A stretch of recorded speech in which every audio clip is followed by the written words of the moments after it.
from chapter 16. Do you know this lot? From a ruined mass of innards and bone, he pulled forth the wicked dagger that the necromancer had held in the dream. The moment that the two blades touched, the glow about the ivory dagger spread over the tip of the sword. They engulfed the rest of Sardak's weapon. Damn! You double damn! Growled Sardak. The clawing hands of the ghouls reached for them, reviving once more the necromancer's memories of lost Yurei. Zael's expression. Sardak struck time and time again, severing heads and limbs and cutting down as many, if not more, of their monstrous foes than the Rothmanian. Desecrator! Blasphemer! You cannot be his vessel!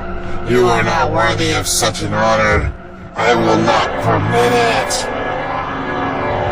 He drew the sacrificial knife and lunged. He stared down at the ruined chest and the shimmering point protruding from it. Sardak pulled his sword free. The enchantment granted it by Zael, still strong. That's for Celine! And then the chaos grew as more pieces, cracked by the collapsing idol, fell loose. But undead were, at the moment, of no concern. Something else was. No matter where they looked, either man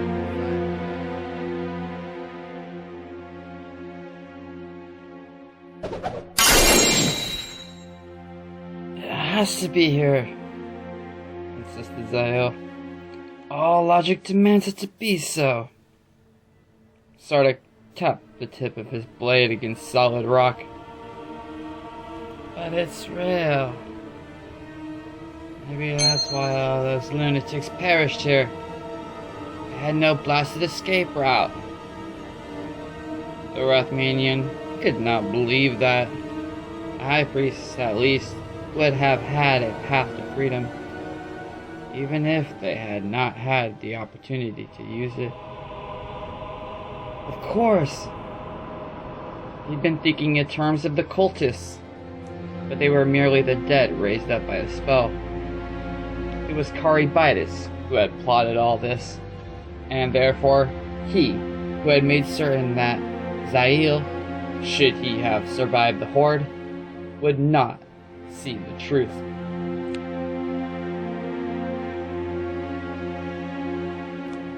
Or see the way out, rather. As Zael had done to the guards in the house, so had Caribitis done to him. Zael could only marvel at the other Rothmanian's skill. He had lain down some variation of the blindness spell, one which both men had blundered into without realizing it. Step back, Sardak. As his companion obeyed, Zael raised the dagger. Under his breath, he muttered the counterspell to the blindness. Behind him, Sardak abruptly said, Spellcaster. They've stopped wailing. which meant, Zael understood, that the undead were regrouping. It would surely be upon the two in moments. There! The necromancer sensed the spell work. This way, Sardak, quickly. You're gonna run right into that? I'll be damned. The last referred to Zael, who, to his comrade's view, had simply vanished through the rock. A breath later, the necromancer found himself in an ancient tunnel. Determining that there was no immediate threat, he looked back for Celine's sibling. Thankfully, Sardak materialized. He paused to touch his chest, as if surprised to find himself in one piece. Neat trick, that. The work of the one we seek, Caribitis.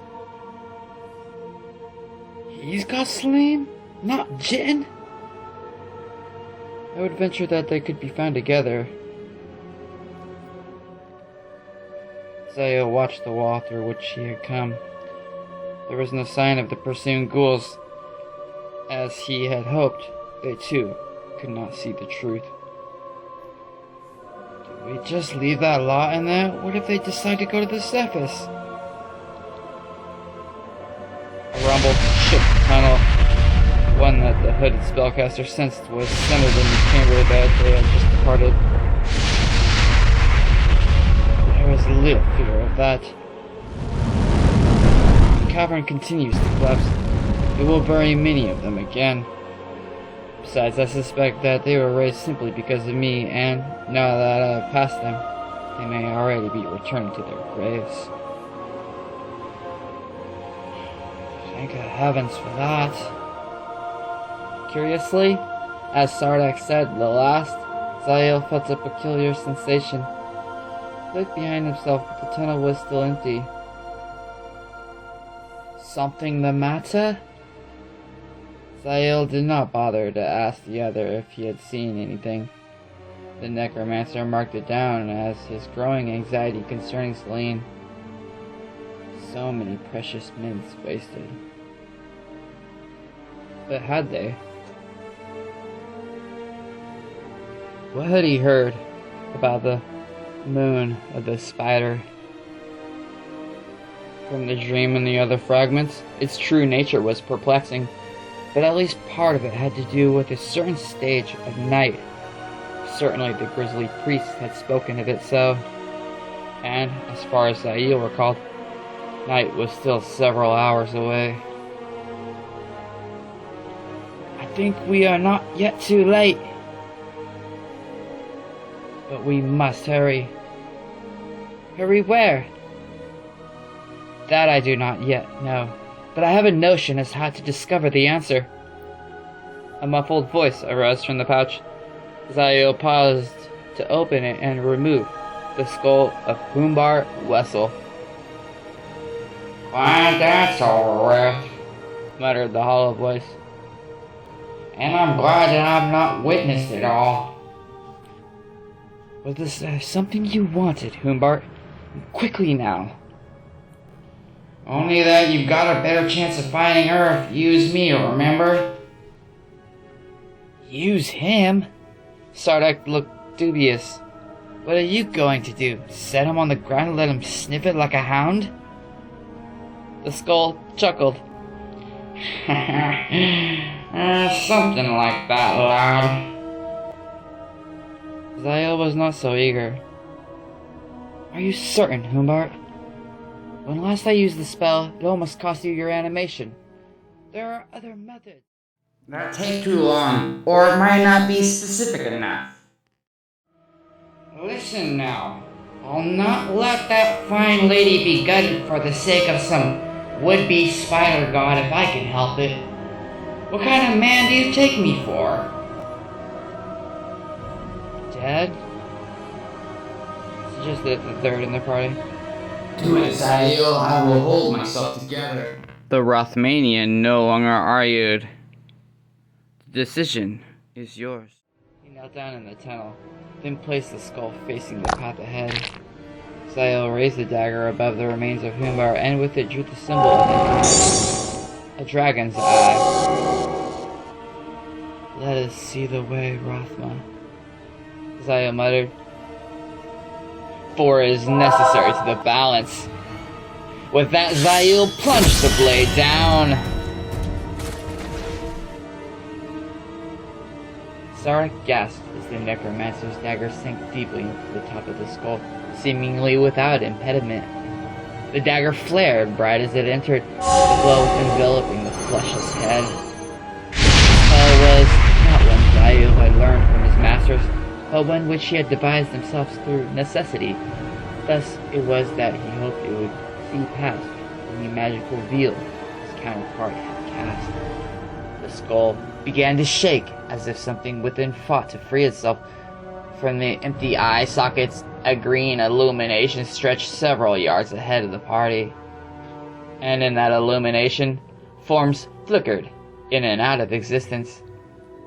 2 forms, a figure cloaked in black, and the Lady Nasardo. Selene! Sardak seized the nearest image, only to have his fingers slip through his sibling's arm. Zael studied the noblewoman first, ascertaining her condition. The brief images indicated that Celine was in a trance. Pale of face, she walked with her arms dangling at the sides and stared without blinking at the path ahead. The necromancer frowned at this foul use of the knowledge granted by Rothman and Tragal, and his gaze angrily shifted to her captor. He had only heard descriptions of his legendary counterpart, but there could be no doubt that this was Caribitis. The short gray hair, the wise, studious visage, and the bone and metal armor the other Rathmanian had himself fashioned for epic battles against the black-hearted Vajeri called Amun-Ra. The closest images vanished to be replaced a few yards beyond by others of the pair. They looked much the same as the previous, with Caribitis striding along unconcerned while Celine obediently trailed behind him. Picking up the skull, Zael removed the dagger. Despite the separation, however, Humbart still glowed, and the light from his eye sockets continued to display a progression of images. "Come," the spellcaster said. Sardak walked purposely beside Zael. As the latter held the skull before them, every few seconds an image of Celine and Caribitis appeared. However unnerving the brief glimpses were, they also comforted both men. There was no change. The noblewoman and her captor simply winded their way along through the tunnel. "I thought your kind was supposed to be misunderstood," grumbled Celine's brother, glaring at Caribitis. "Not evil at all. Isn't that what you indicated to my sister?" Caribitis' actions do not follow the teachings of Rathma as I know them. His behavior is an aberration. I must conclude that he has fallen victim to the darkness against which he had dedicated himself. "He is a victim?" The Rothmanian nodded firmly. "It must be so." Sardak's responding grunt was clear indication that he was not convinced. They journeyed through the passage for what Zael calculated was more than an hour. Both he and Sardak were aware that they had now been beyond the city walls, but still no end seemed in sight. Then at last Zael felt a slight breeze on his face. "We are coming to some entrance into the open." Sardak readied his sword. They emerged into the forest through an opening covered by centuries of brambles and earth. From the outside it was all but invisible, but Zael sensed that it had been further protected by ancient wards, which Caribitis had evidently nullified.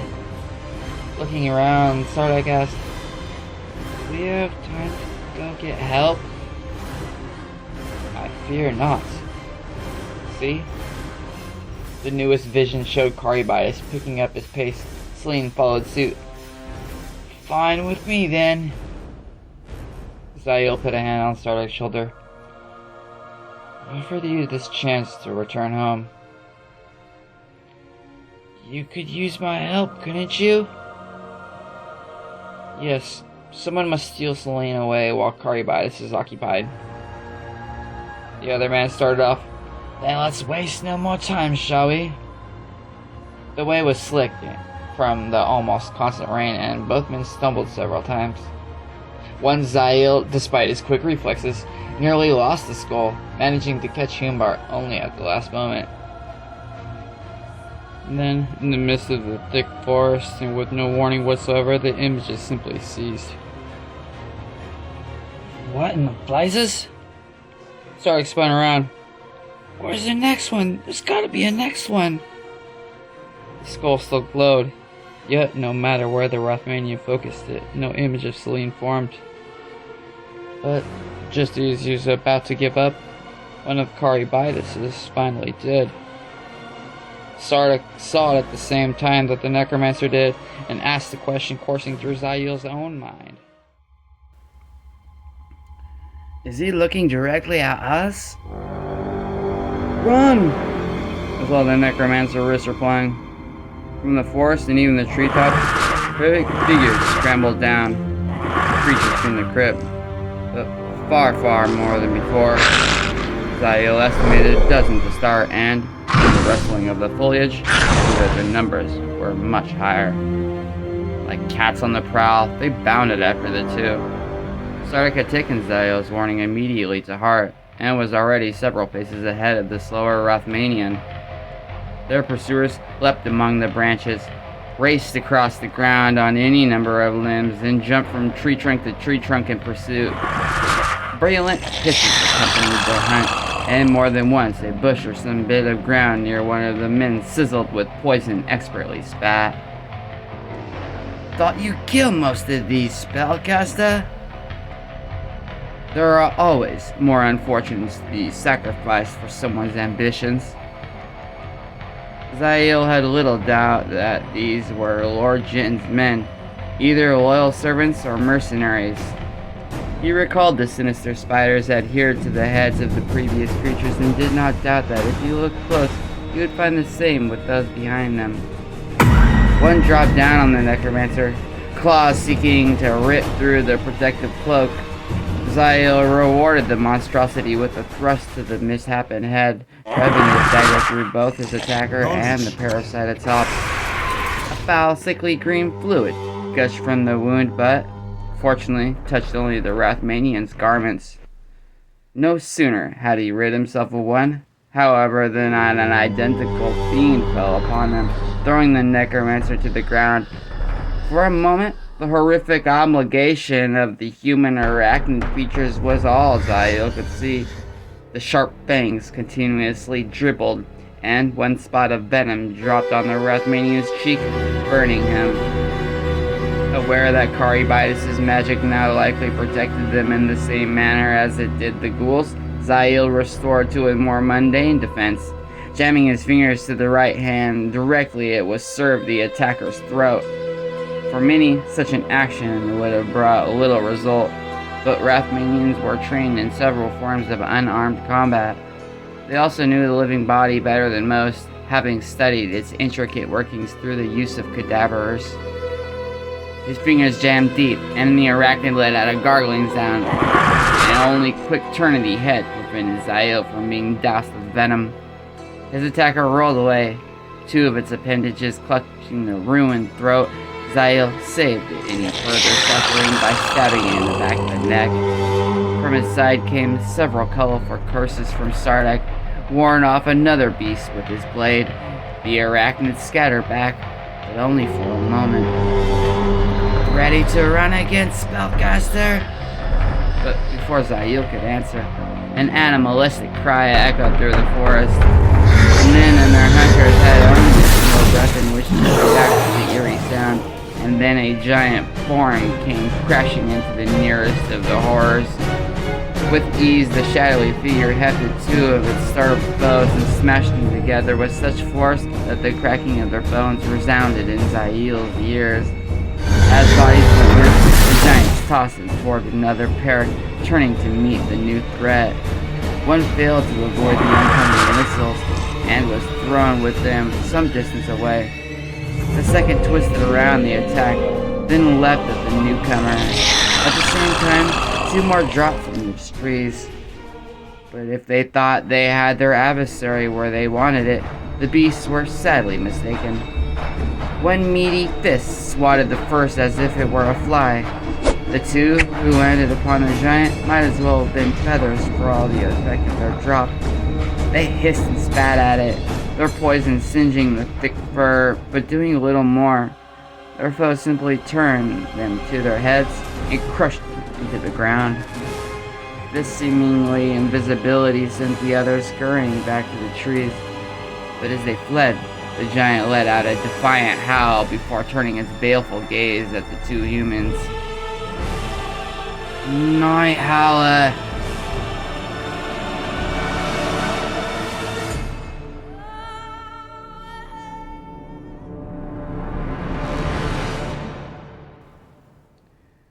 "I think we are better off with the spider demons."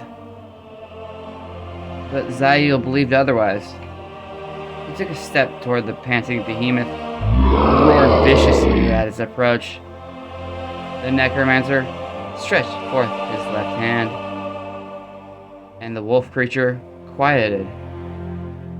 It mimicked Zael's action, the two touching fingertips.